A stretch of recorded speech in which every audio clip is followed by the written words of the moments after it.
On passe au sport à présent. Nous allons parler des Jeux paralympiques.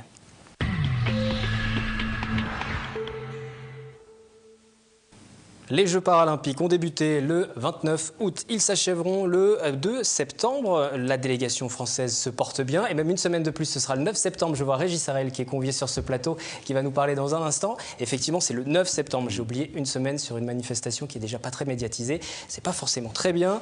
Des représentants yvelinois y participent. 5 Antinois, vous allez le voir dans un instant, pour témoigner sur ce plateau. Régis Sarel, donc bonsoir. Bonsoir. Vous avez participé au JO par le passé. Oui, à Athènes. Donc c'était en 2004. C'était en tennis fauteuil. Vous allez nous dire un petit peu ce que ça représente pour un athlète. Également sur ce plateau, Jean-Loup Leplat, président du CDOS, le comité départemental olympique. Et Christine Lefebvre, bonsoir à vous. Bonsoir à tous les deux. Bonsoir. Vous êtes de l'EA Saint-Quentin, l'entente athlétique de Saint-Quentin en Yvelines. Et vous avez entraîné notamment Nantenin Keita. Vous l'entraînez, Nantenin Keita, athlète qui va courir ce soir. Si vous nous suivez en direct, il est 18h30. Et vers 20h, Nantenin Keita va participer aux 400 mètres. À la finale du 400 mètres, exactement. Et dans quel état d'esprit elle est? Est-ce que vous l'avez eu aujourd'hui? Alors, pas moi, mon époux avec qui je partage le groupe et qui s'en occupe plus particulièrement, elle est remontée comme une pendule. Est-ce que vous pensez qu'elle a de bonnes chances, justement? On va peut-être citer son palmarès aussi, mais là, déjà sur cette course-là, sur cette finale. La médaille d'or sera probablement très difficile à obtenir, mais je pense qu'elle a une bonne chance d'être sur le podium, oui. Est-ce que son palmarès, vice-championne paralympique du 200 mètres à Pékin, 2008, médaille de bronze du 400 mètres, ça c'était aussi à Pékin, championne du monde du 200 mètres et 400 mètres en 2006, vice-championne du monde du 100 mètres aussi, et j'en oublie encore, vice-championne du monde 400 mètres dès 2002. Voilà, elle a connu une année très difficile l'an passé avec une grosse blessure. Elle s'en remet, elle est en fin de soins, donc si elle arrive à monter sur le podium, ce sera déjà une très belle récompense par rapport à ses galères de l'année passée. Les athlètes yvelinois sont présents, les athlètes saint-quentinois également. On peut citer la présence en ce moment du côté de Londres de Florence Sireo-Gossio en tennis de table, également de Frédéric Cateano et Nicolas Pfeiffer. C'est en tennis fauteuil, comme vous, Régis Sarel. Ils sont d'ailleurs du même club de Saint-Quentin en Yvelines. Vous leur avez parlé, vous avez échangé avant leur départ? Non, là, je les laisse dans leur bulle. Ils sont, pour l'instant, donc ça se passe très très bien pour eux. En simple, ils ont passé leurs 2 tours, donc ils sont au 3e tour, et en double, ils sont en quart de finale. Donc pour eux, ça tout roule pour l'instant. Qu'est-ce que ça représente justement pour un athlète en situation de handicap de participer à ces Jeux paralympiques? Ça a la même valeur, même si la question est un peu bête, mais est-ce que ça a la même valeur pour un athlète valide? Exactement. En fait, les Jeux olympiques, c'est l'aboutissement en fait, d'une carrière sportive. Quand on arrive aux Jeux, que ce soit les Jeux olympiques ou les Jeux paralympiques, c'est le summum pour tout athlète de pouvoir participer à ces Jeux. C'est l'épreuve ultime. Comment vous l'avez vécu, vous, quand vous y avez participé? Moi, j'ai vécu ça pleinement, en fait. Déjà, quand on rentre pour la cérémonie d'ouverture sur le stade, déjà, c'est grandiose. Alors moi, j'avais eu la chance de pouvoir capter ma famille, vraiment, de les voir. Alors là, le cœur se met à battre un peu plus. Et puis, la flamme olympique, et puis c'est l'ambiance, en fait, qui règne lors de ces Jeux. Alors là, il n'y a plus de problème de religion, plus de problème de langue, plus rien.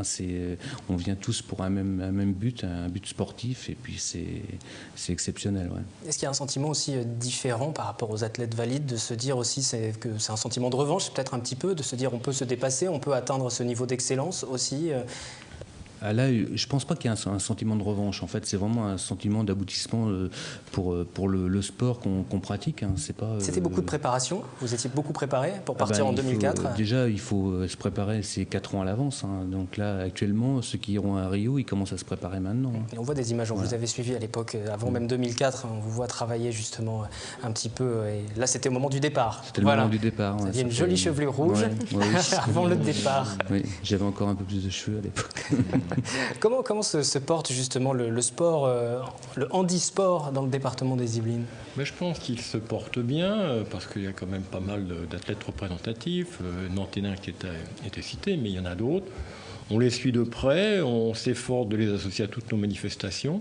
Mais je crois qu'il y a un beau potentiel de sportifs en situation de handicap, puisque c'est comme ça qu'on dit, sur le département. Il y a quand même quelques stars, si je peux utiliser l'expression, quoi.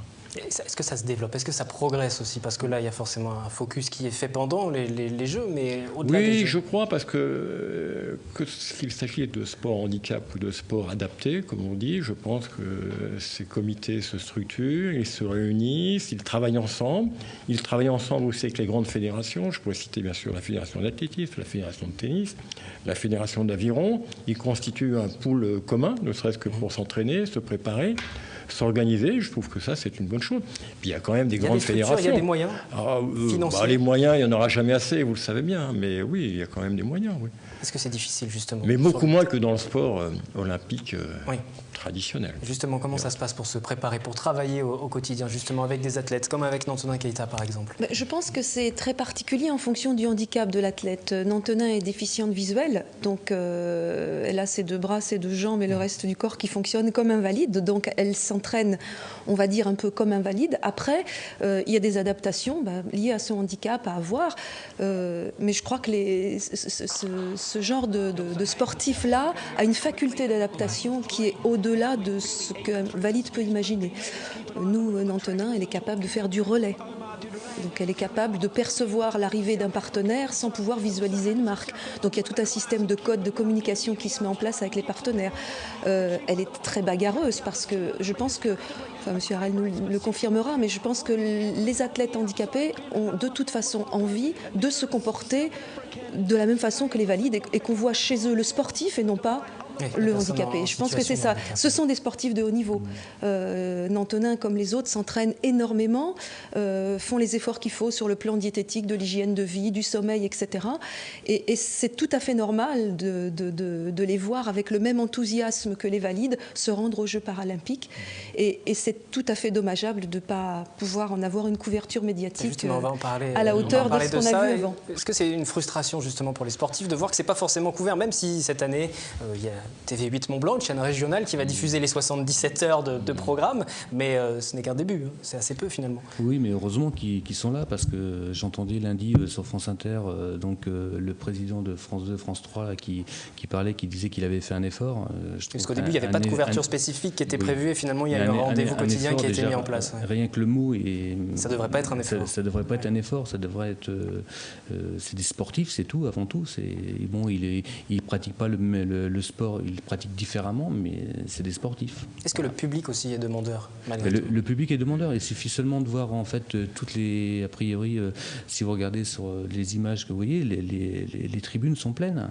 Donc c'est que le public est demandeur. Il a vendu tous les billets. Oui, il y a eu 2 millions de billets qui ont été vendus. Il y a également Londres qui espère donc atteindre un total de 2,5 millions de billets, même vraiment de remplir au maximum les stades. À Pékin, c'était 1,8 million. Donc il y a effectivement cette progression. Mais j'en reviens à la question de la formation, de l'accompagnement, parce que effectivement ça dépend du handicap. Les structures coûtent plus ou moins cher. C'est vrai que pour faire du tennis fauteuil, il faut aussi pouvoir acheter le fauteuil. Et ça, c'est quelque chose qui coûte cher. Est-ce qu'il y a des aides pour ça? Des fédérations aident? Pour vous, comment ça s'est passé par exemple? Là, nous, on a été beaucoup aidés par le Conseil général des Yvelines qui nous aidait parce qu'on a le comité départemental des Yvelines qui fait de l'achat de matériel, qui aide à l'achat de matériel. Mais après, pour la saison elle-même, en général, c'est des sponsors privés parce que les collectivités territoriales ne peuvent pas comment subvenir à ça. C'est des budgets qui sont relativement importants. Donc après, suivant chaque personne, il y en a qui vont avoir plus ou moins de chance. Comment il y a le facteur financier est un facteur important en fait. Il faut des entraîneurs aussi pour s'occuper de ces athlètes, parce qu'il faut être formé spécifiquement. Par exemple, pour Nantonin Keita, vous qui l'entraînez Non, je pense que dans l'activité que pratique Nantonin en athlétisme, il n'y a pas une formation particulière, si ce n'est, mais je dirais que c'est un peu pareil pour les valides, de s'adapter un petit peu au comportement, à la mentalité, au moment un petit peu de désarroi que connaissent tous les sportifs de haut niveau. Donc il n'y a pas une formation particulière. Par contre, il faut savoir effectivement prendre en compte l'athlète dans sa totalité. Et le handicap fait partie de la totalité de l'athlète. Donc il faut le prendre en compte. Jean-Loup Leplat, au niveau du développement justement du sport en situation de handicap, qu'est-ce qui est fait par le comité départemental? Il y a un comité départemental handisport que Régis Harel connaît forcément. Donc c'est structuré, mais je crois là où il y aurait vraiment un effort à faire, et je crois que c'est la règle à observer, à faire venir, c'est que les non-valides ou les personnes souffrant d'un handicap puissent s'entraîner en même temps que les valides. Et de plus en plus, je crois qu'il y a un effort qui est fait par les comités sportifs départementaux. Alors évidemment, il y a des limites quant aux possibilités, mais je crois que si on arrive à faire ça, ça commence, on aboutira au but recherché. Et déjà 21 médailles pour les 21. athlètes français. Oui, 5 en or, 9 en argent, 7 en bronze. D'ailleurs, on a pu le regarder il y a peu de temps, vous parliez des médias, sur France 2, qui quand même constate qu'après une pétition de 15 000 signatures, 58 minutes d'antenne à partir de 17h l'après-midi. Et c'est effectivement encore à développer. Mais merci d'être venu sur ce plateau pour témoigner. On souhaite bonne chance à Antonin Keita et puis aux athlètes. Mais Antonin qui va courir ce soir, maintenant dans à peu près 2 heures, même pas, dans une heure si vous nous suivez en direct. Elle sera présente sur le 400 mètres. Elle est engagée sur Elle est engagée sur le 200 100 mètres qu'elle courra mercredi. Très bien, vous viendrez sur ce plateau. En tout cas, on vous donnera les résultats. Merci à vous.